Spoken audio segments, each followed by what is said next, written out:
Now sports with sports director Paul Gerke. Ribs. I had ribs for lunch. That's why I'm doing this. Oh, hello there. The Associated Press released its preseason basketball poll today. Boise State isn't on it.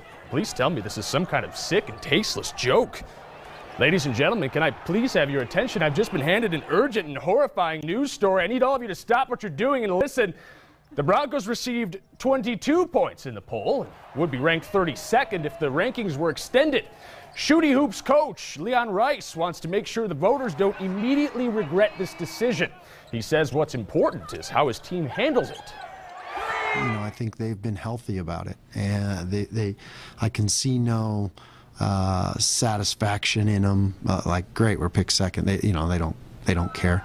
If the expectations, if the predictions, if the rankings meant something to them as far as, and maybe got them fat and happy, then I really wouldn't like it. So here's the AP Top 10. I believe the parentheses denote the number of players on each team.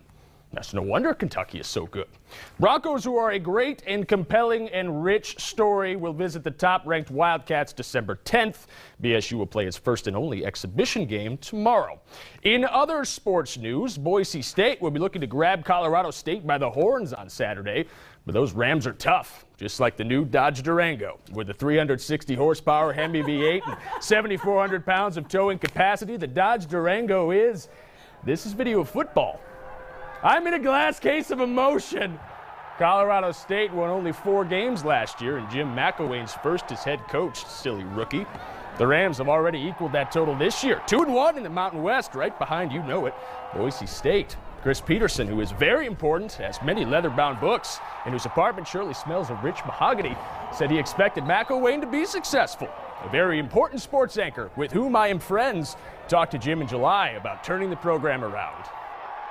I don't really put it on wins and losses, although that's how everybody's graded. I get it. But I have already seen growth in the understanding of what it takes to work every single day. You take a look at what Boise has done and the way that they have held that standard. That's really a credit to everybody, not only the coaches, but everybody involved in the organization. Idaho's ice hockey team will have a new half-robot, half-man guarding the goal, Garrett Bartis. Bartis is UConn's all-time saves leader. Don't act like you're not impressed.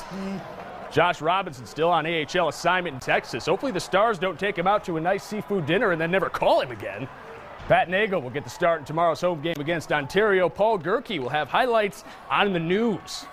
The Capital High School football team has a chance to be perfect tonight, just like Don Nelson's finely coiffed hair. The 9-0 Eagles will take on Eagle at Donald Larson Park. 2 Eagles, that can't be right. Who wrote this?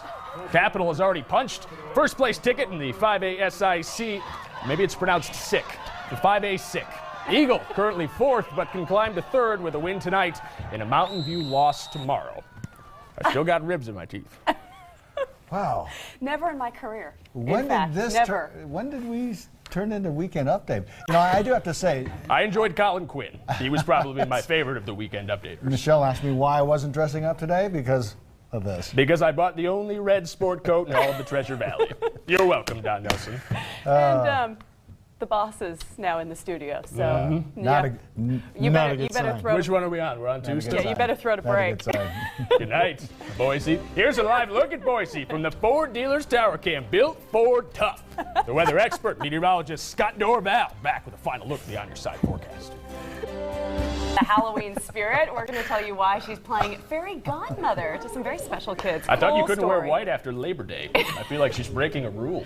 She's helping kids. Oh. Yes. Then it's okay. Fairy god. That story and much more coming up on today's 6 on Your Side at 10 o'clock. I've got my costume. I'm the angel of the group. You're a rioter. You flipping over cars last night, Scott? Yeah, not me. I saw the Red Sox tie again. I hope you washed it the second time you wore it this week. Not calling you out or anything. I feel like we've all got extensive wardrobe budgets. Might as well use it. What's that? Hey, how What's about that mean? extended forecast there, Ron? He's so good at it. Friday, 58 and nice. Saturday's got a slight chance of brezzy, I believe it's spelled. Sunday, flurries from Dairy Queen. I like what you did there, Scott. You planned my menu out for me.